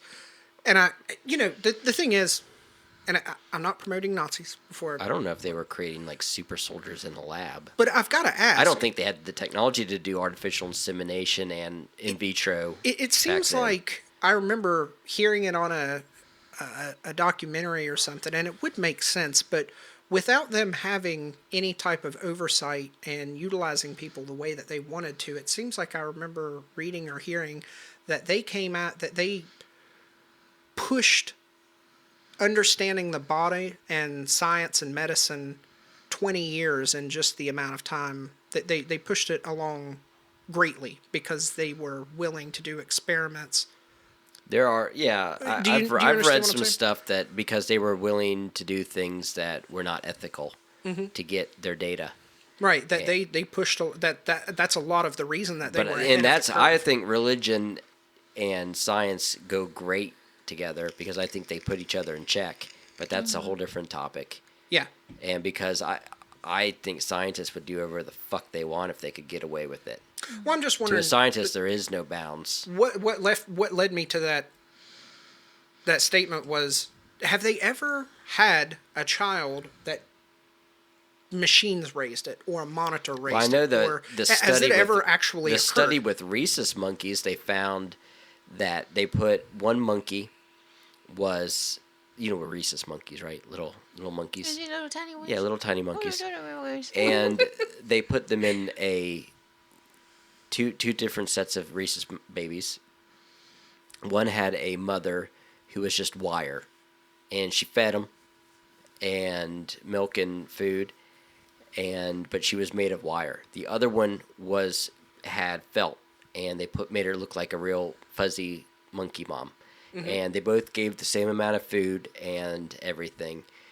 And what they found is the rhesus monkeys in the cage with the caged mother, that had no fur and no carpet skin, I guess you could say, they exhibited aggressive sociopathic behavior. And they were destabilized and just very aggressive. And whereas the small rhesus monkeys with the with the fake mother with the felt carpet turned out to be pretty normal. So how do you Wow. interpret those results? Why do you think that occurred? Because without nurturing, Yeah. what happens is we call it reactive attachment disorder. And without that nurturing, you're basically creating little psychopaths. That's right. But do you think that it was just the what I'm asking here? Sociopath would be did- the proper term. Did the one that was carpeted actually give nurturing? What I'm wondering was No, it was all it it visual? took very minimal. Okay. It was literally, So it was- but they so- could cuddle with it, right? Right. So it was almost like having a stuffed. It was bear. the same. Yeah, it was the same. Okay. The same monkey mother. One was just wire frame. The other one had carpet on it, Right. So so it they could sounds- snuggle with it. Right. It sounds to me like the personal touch, having the carpet, having something that felt They could like cuddle them, with. They could cuddle with. So that was what it was more than the patting on the head or the stroking of the hair. It was more. It's all touch. yeah. Right, but they were encouraged to touch one but not the other because one was made of steel They and one was weren't. They made of fur. weren't discouraged anything. They just weren't No, I'm getting saying that same them connection. mentally. Well, I think Oh, the mentally. thing is Mentally, they probably were the more carpet encouraged. touched them.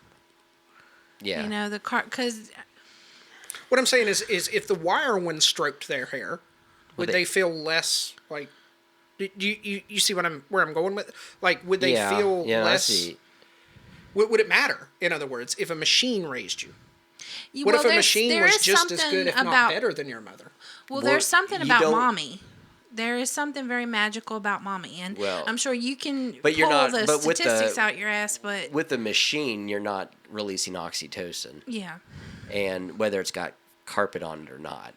Mm-hmm. So that would be my guess. Would be if we were to raise people like in Star Wars, with like nanny nurse bots, and what was it, Rosie from the Jetsons.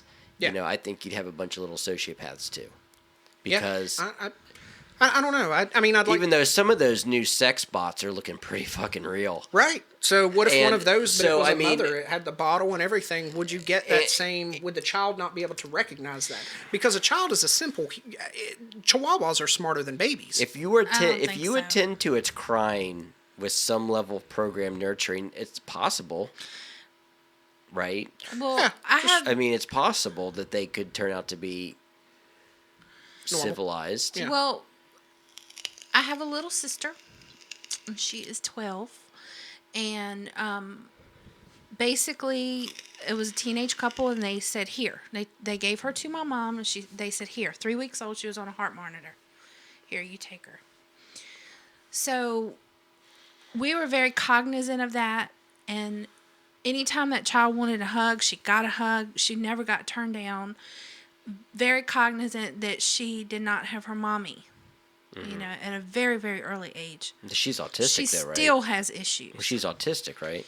She's still Well, autistic. with- she has identity issues. Now, with She's autism, borderline. now problem here and I hate when they give personality disorders to a child. The problem with autism is sociopathy is a part of it. It's that lack of empathy. Yeah. Actually, it's not sociopathy. It's actually psychopathy because it's inborn, right? And so they actually don't connect. You had one that you saw, and I know who you're talking how much empathy do you think that person had? yeah. None. Yeah, I would say. Especially with some of their behavior None. was extreme, Yeah. and That was the one person that I said, that is you should worry about that person above everyone else here. And I remember somebody that I worked with saying, yeah, he's nothing. Well, Because they were talking about his physical stature. And I was like, that's not what I mean. no. This is the guy that builds a fertilizer bomb.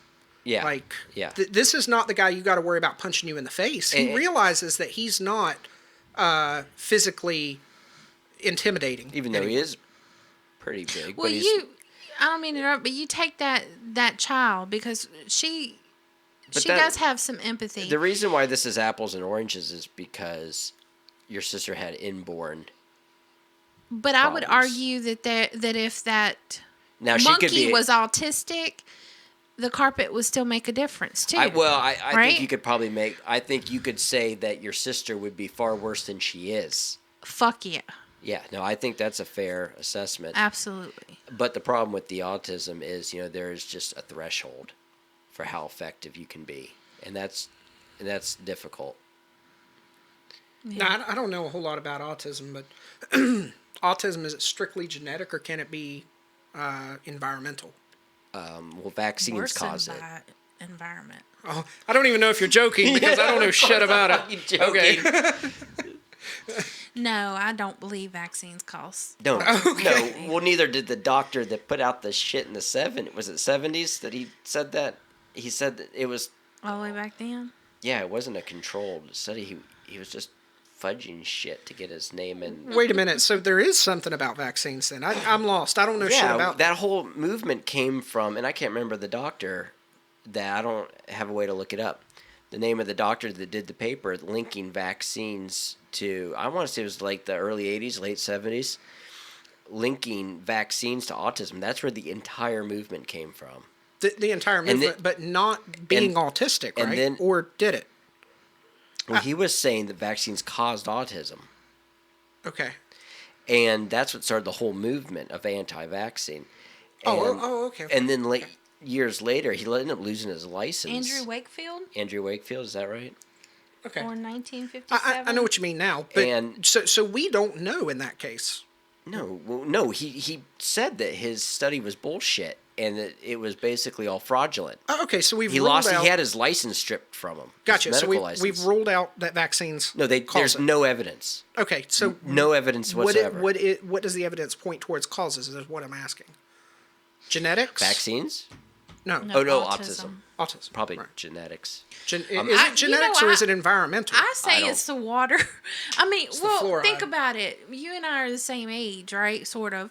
Ish. Did you hear about a lot of autism when we were kids, like 8, 10 years old? I mean, granted, we were little, but it feels like it's just all of a sudden, just pop, pop, pop, pop, pop. And then, So here's the question. It's probably really complicated. it's the water. I don't think it's the water, but it could be something in our diets that are could be. affecting spermatozoa and such. Mm-hmm. God knows what chemicals they inject in beefs and foods, Yeah. and all these Yeah. preservatives. We could be tainting eggs and sperm cells, and because what they usually say is we just have better testing and we're just catching it more. I don't know. Autism's pretty obvious. We would have known something was wrong. I don't think it would have just been a kid listed as like ADHD. Yeah. And I think we're actually just seeing it more, and I bet there's a lot of reasons. I don't think it's just the water. I think it's probably It could be culturally. Could be back diet in the related. Day, you didn't really advertise that your child had issues, right? You kept Yeah, it them could- in a room and. it could just be that more people are seeking treatment for their kids, or schools are looking at it more instead of just throwing them in the special class and just shutting the door. Yeah. I think that if we really are having more, then it's going to be happening on a developmental level, probably pre-birth, during the developmental stage. And I'm not an autism specialist, though. I'm more adult addictions and personality disorders. I'm not a child psychologist or anything. Autism's just not one of my specialties.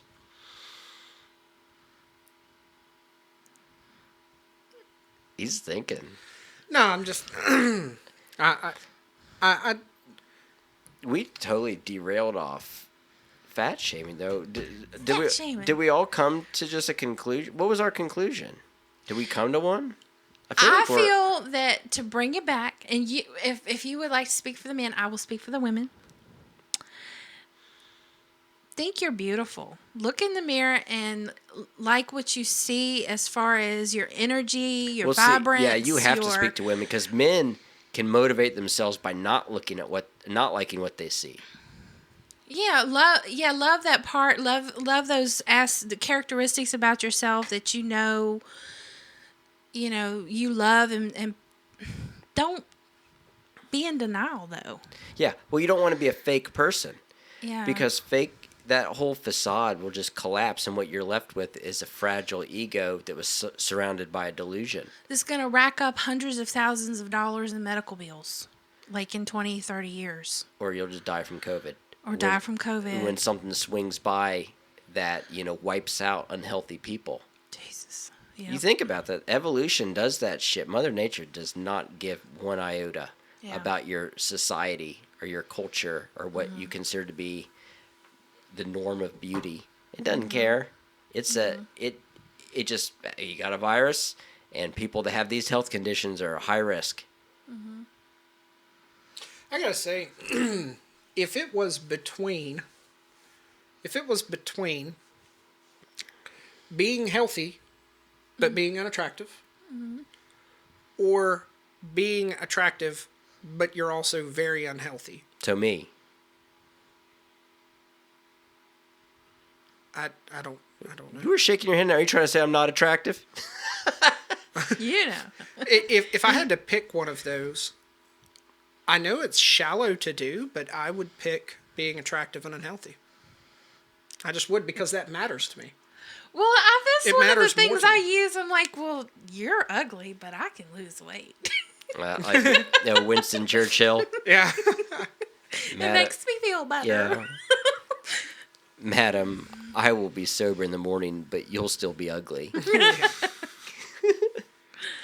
Yeah, and I know it's superficial of me, but I mean, Well, and right. but it's honest too. I and mean, ri- I'm not lying about it. And you right, know, it's- and what you have to look at is maybe that's just where you're at right now. yeah, it's true. When you're 45 with 3 kids, you might feel different. Yeah, Your health might start to take priority in your life. yeah. I think a lot of it has to do with. I think that, and this kind of goes back to the relationship thing, but it kind of pulls this in with it, is when I look around and see other people that I know are not as intellectual, stable, decent, just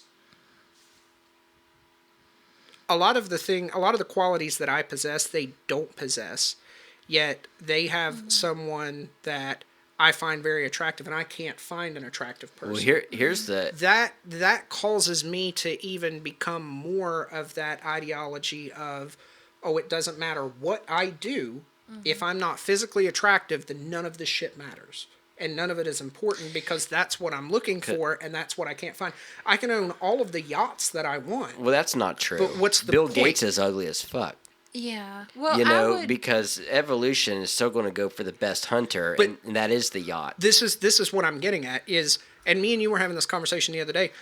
If you are Bill Gates rich, then Yeah, sure. but you're an that's- alpha. That makes you an alpha predator. Exactly. So you've got the Bill Gates guys, super, super rich, and of course they're going to have a bombshell wife.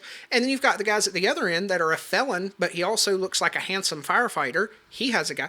But if you fall anywhere in the end, if you're not absurdly filthy rich, but you're very stable, it doesn't fucking matter now. Like, you can To- hit every single thing. We're back. Back in the 50s, if you were just an average-looking guy, you weren't anything special, or even kind of ugly, but you had your shit together and think had a that's- nice home, etc., you could get a woman. See, I think that's Nowadays, because I don't see that. women are working and making, despite what they tell you, Yeah. they're not making 70 cents on the dollar. Almost all my bosses are women, making far more than me. Yeah. And I've worked with people that had less education and less work experience than me, making more than me. So it just So- makes all of the things that guys used to use to get an Yeah. attractive woman less important to women. Yeah, so I would argue something though. but I know, still think you're looking for women who are too young. I would argue. I know somebody. He used to be gorgeous, and women gave him whatever he wanted. He is now 42, and he has been strung out on drugs, and he's not as handsome as he used to be. He has hardly any life skills, because, I mean, we're talking a sweet man, girl. Oh, I mean, he does it to me. Like, I'll sit with him for 30 minutes. I'm like, oh, because he's got that energy. He will pull you in. Women have given him everything he's ever wanted since he was a teenager. Oh, Nana's shaking the fist. Yes. He has no fucking clue what to do with himself. And I would argue the same for females who are extremely attractive but never put that energy into building who they are. You know, they just, like that one trick pony. I'm going to Well, rock it's like thing. that girl in the dating site who's like, I don't want a guy who's boring. And then you go on a date with him and they're fucking boring as white rice in the snow. Yeah. So what you're saying with what you just said, the statistics in that case should lean towards less attractive people are more stable, financially secure, independent, intelligent. Like, because what you're saying, and I'm not disagreeing or agreeing. But that's what, not necessarily true. Right. Attractive people tend to be more successful. That's what There's that. That's what I was about to get to. The statistics, based on what you're saying, well, if I'm not attractive, then I have to go above and beyond in all of these other areas and make myself a perfect person to make up for that attraction. Well, it's Then almost you like would think adversity, and it's a character builder. I Well, wouldn't be who I am right now. I kick ass, man. I would not be me if I stayed little and just not, or whatever. Had dudes just giving you everything. Yeah. Well, you wouldn't develop much character. Yeah. But some I people, like me. But some people do. It's really just too complicated. There's too many factors involved in the development of who we are, and that's one thing you have to take in with dating. One of the things that would drive me crazy is people who won't date someone under a certain height. Yeah. But of course, everybody knows the hypocrisy. Like, if you say something about their weight, then you're a terrible person. Yeah. But they can say, and you can control your weight to some extent, but not your height. There's some people need to go deeper, and I don't know why, but maybe because I'm aging, I'm going deeper, well, and no, I'm like, you're right. I still think you're looking, and it may not even be you. It just might be the online dating pool. Are people who are just not mature. Someone who's mature is going to, I'm going to tell you right off the bat, looks were probably maybe 30% of what my wife was attracted to. I'd have to ask her. But my guess would be maybe a 30%-ish of what she was attracted to when she met me. And because you still have to have that physical element. yeah, to, you do, yeah. But I do believe that she was looking for something much bigger than just, oh, it's a hottie that I can bone. She was like, is this person going to be a decent provider? Is this person going to be Schopenhauer? We were talking about Schopenhauer, and I hope you looked him up because I actually did give you some heads up. Did you? Not yet. I'll do it. I actually gave you heads up, right? I do it. And don't do it now. Good God. And he believed that women found, or all people found their providers. This is one of the follies of marriage, that people looked for genetics for their children over anything else, ultimately. You think, would this person create better children? Which is why a lot of marriages are incompatible, according to Schopenhauer. And this, of course, 18th century, right? And, was he 19th century? I think he's 18th. 19th. He was 19th century. And he was one of the forerunners like Nietzsche and stuff. And so he was looking at it purely evolutionary. And I can agree, because when I met my wife, I was like, she's attractive. She's intelligent. She comes from a good family. She has similar values. She's tall. I can start breeding the fuck out of the shortness in my family. And all the men in her family are like 6'2", and all the women are like 5'7" to 5'8". And I was like, there's a lot of really good there's a lot of really good characteristics for your next line. And ultimately, as a species, we're obsessed with the next generation, right? Even though they annoy the piss out of us, that is the lifeline of our entire species. So it drives our behavior. But the folly, of course, is that because that's what you're selecting for mating and marriage, and it's got to be marriage, right? Because there's so many things with developing a child that you need in a marriage that you can't just do through mating alone. That a parent, a mother and a father bring to right, that. if you want to do it right. Yeah, if you want to make the healthiest child, and those statistics are very obvious on single families compared to families with two parents.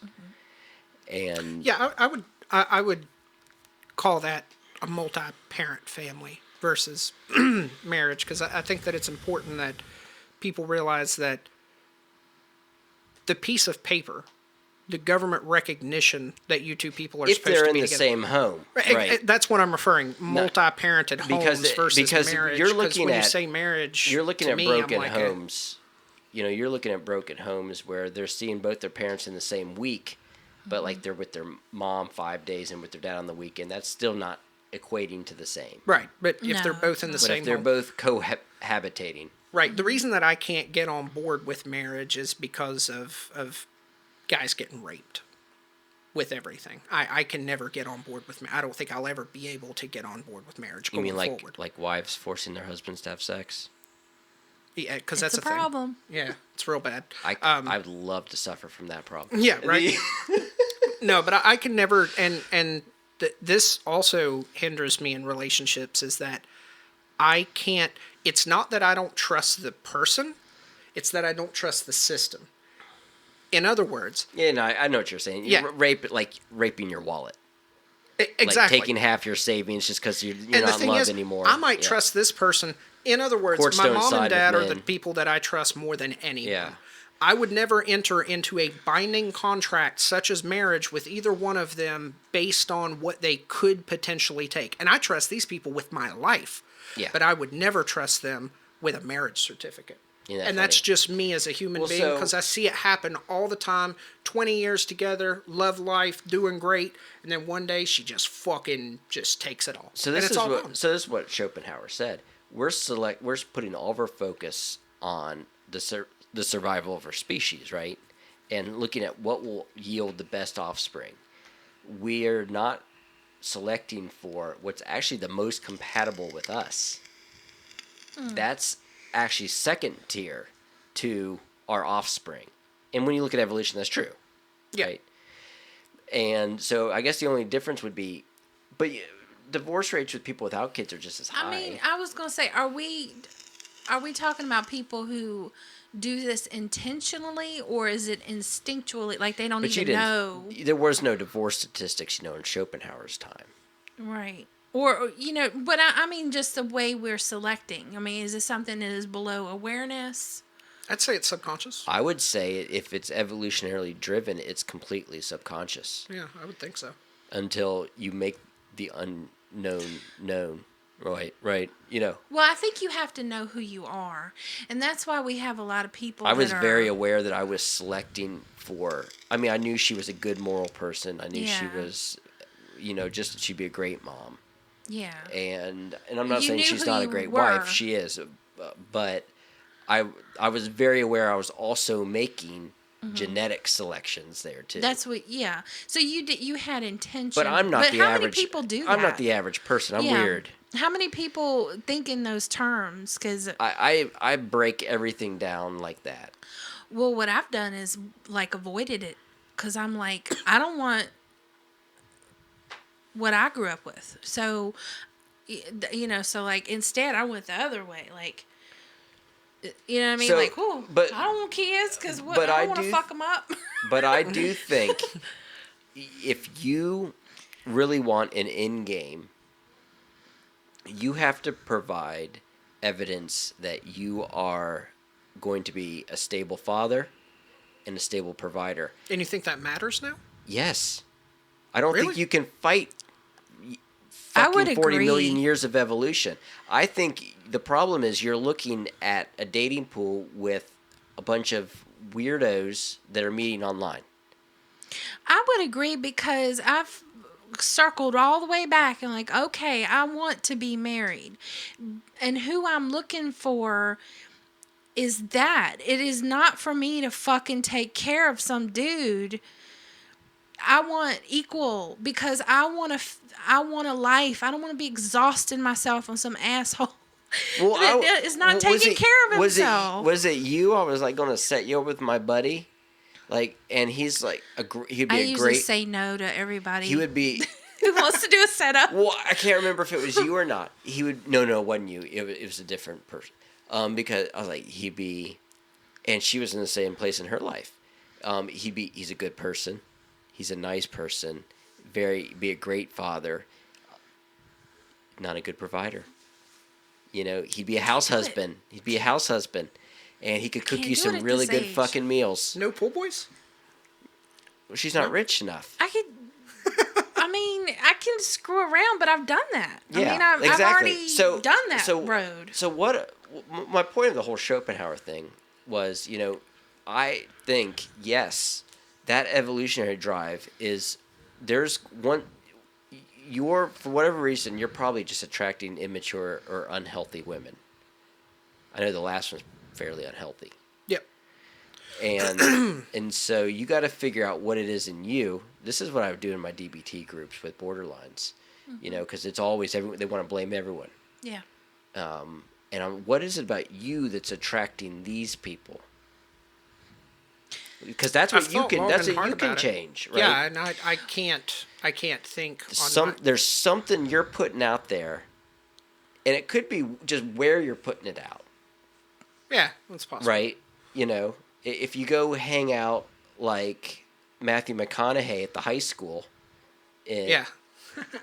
Days and Well, confused. yeah. One thing that does make it difficult, and this was even before COVID, is that societally, there's not like fucking yules that we all get together. We don't live in villages small enough to where we can all get together and just be doing normal shit because together. if this was the only place, ancient Germany, you would already have 8 kids and have an axe in your head by now. Right. Yeah. So the problem is, though, where we're not a small, tight-knit community like we used to be, your only option to get out there and really meet other people is at bars. And generally, the types of people that are going to be at bars... Not healthy. Right. Or unhealthy people. Church, but you're not going to want to be fake. Right? Exactly. You don't want to like roll up in there, with Richard Dawkins' The God Delusion into Bible study. Yeah, I don't want to... Plus, it's... And by the way, those people... I think you're also... I had this problem with one of our old coworkers. She kept attracting the most... You actually, you know her too. One of the most useless fucking men on earth. That's all she would attract. And she just always blamed them. I said, me and one of the old salty guys used to work with, we sat there like father and a brother with her, and we said, where are you going to meet these men? Well, at the Democratic Socialist conventions. I was like, right off the bat, I'm going to tell you, you're meeting cucks. You're meeting cucks. You're meeting people who don't. She wanted to get married and have kids. Those are not the values of the people at those places that she was going to meet people. The problem is a good religious Christian type woman probably meets all these criteria that you're looking for. Oh, 100%. The only 2 criteria that I wouldn't be able to date maybe there is no church of just that I'm aware of just some type of spirituality or appreciating nature. That'd be Unitarian. Right. And those folks are fucking weird. And they're few and far in between, and I imagine you they could go to the would Unitarian church like in the town. But the problem with it is... I think that's where I met a furry for the first time. If it's exactly, yeah. I could imagine the weirdos being there. They're not the people that are going to have the valuals you're looking for. Exactly. So the fox. The foxkin. The little tail was kind of cute, I'm not going to lie. Adorbs. Yeah, there you go. So the people that I would meet at... The problem here is that, one, I don't believe the same religious values that they believe. So me and them are going to be on opposite ends regardless of what the situation is. Anything we talk about, and I've tried to be around religious people and have intellectual conversations with them and get deep with them, and it almost never works out because once we get to that point of, well, it could be this or it could be this, well, I just have faith at this. And I'm like, well, all of the evidence Well, that's points towards fine, and that's just the end of the conversation. Exactly, but it never is for them. It's the end of the conversation for me. Well, no. We need to figure this out because you need Jesus. And I'm like, I can't get away from you. I'm trying to run away from you in the house because I don't want to offend you. But if I keep spilling out facts or statistics, it's just going to make you angry, and you're not going to change my mind. Well, that because is an issue. But right, it is an issue. But you're also looking at different. Plus, before we move on, I don't want. I know this sounds also again shallow. I recognize that. I don't want a girl that I'm going to have to marry her and she's going to have 3 kids before we have sex. Like, that is not something that I want to do. I agree with you. I know, I was being facetious. Yeah. But okay. you get what I'm going Yeah. after. Well, no, what are you saying? She's saving herself for marriage. Traditionalism is so important that we're not going to have sex for another year But and of a course, half. that's a person that would probably be fairly healthy and would maintain a safe. It would. So but that means on some level you're not attracted. We're talking about what was part of you that attracting. Some level you're not attracted to healthy people. That's probably true. Yeah, I would say that's because probably you true. kind of just said, and there's absolutely nothing wrong with someone saving themselves for their spouse. Well, there's something spiritual, and I don't know where you are with just spiritual as opposed to religion, but there's something very spiritual about coming to realize the kind of person you need in your life. Mm-hmm. Does that make sense? Yeah. The problem is he's not going to attract a person. Do you remember our old friend? With the child, sweet girl. She was looking for a man who was saved. Mm-hmm. Yeah. And she beautiful, smart, a man that was little paranoid, saved, religious, little Alexi Jonesy. Yeah, a little paranoid, but sweet, conservative, smart, beautiful. And had a nice kid, nothing crazy there. Best roommate but ever. She only wanted a man who put God first. And she was okay with putting God first. And then them second. Like, that's what she... Yeah. And so you're going to have trouble meeting that person. Well, she got something. She gets something. And it's a testament to good upbringing because she got something that I didn't get 3 years ago because I was like, well, dang, that's a little judgy. But I get it. It's a value system. I get what she is crucial. saying. I mean, what she's saying, it's got to be all...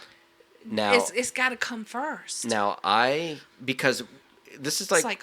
It's like, may seem like a weird comparison, but in recovery, what's the number one thing that you have to take care of in your recovery?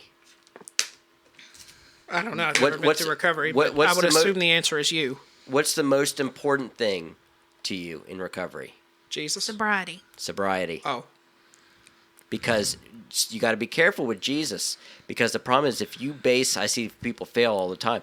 If you base your recovery on your religion, well, your faith waxes and wanes. Mm-hmm. And so if all your eggs are in the faith basket, when it wanes, your recovery might go with it. Yeah. So that's, in a weird way, that's kind of what what she wants. God is there first, and that's what she was looking for in her spouse. And even the marriage was second under God. But that, if your vows are to God, that makes sense, right?